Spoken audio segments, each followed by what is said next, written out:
All right, since I am now in charge of maintenance for the upstairs here at the office, one of the tools that I have to work with is our vacuum here. So I'm not really super satisfied with this vacuum right now. As you can see, it's pretty dirty. I don't know what that's about. If it doesn't look like the picture online, it looks very clouded and filled with dirt. So this is the before state of the vacuum. It's kind of wheezing dust and making a weird smell. So what I'm going to do is I'm going to clean it up. I've got the maintenance manual, which I found online. I'm going to review it, and I've printed a copy to post near the vacuum, and I'm going to see what needs to be done. So what I've done is I've removed the main storage canister here and I've emptied it, but as you can see, it's really gross inside. I don't think this has ever been cleaned. The other thing that I did was I lifted it up and I removed the filter, which is this, and it says remove and check underneath.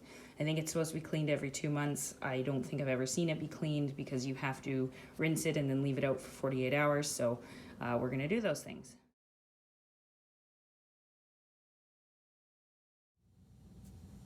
All right, I've cleaned the canister, the filters, wiped it down, and now the last thing that I had to do, I had to use a screwdriver and remove 6 screws so that I could get a peek in here. So, oh my gosh. All right, so this has not been cleaned in a while. Stay tuned for the after.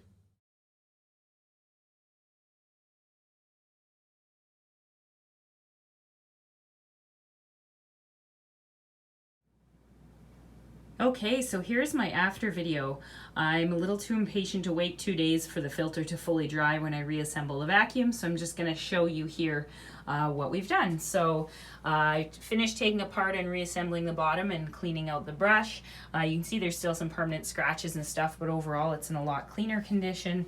I've got the filter, which is drying. I've got the canister, which is cleaned, and although this does have some staining and some dirt that I could not get to on the inside, it is extremely different and a lot cleaner than it was before. But the point of this improvement was not cleaning the vacuum. That is in itself is not an improvement. So this is what I've got set up so that it stays clean in the future. So this is going to be hung. It's got a little hook there.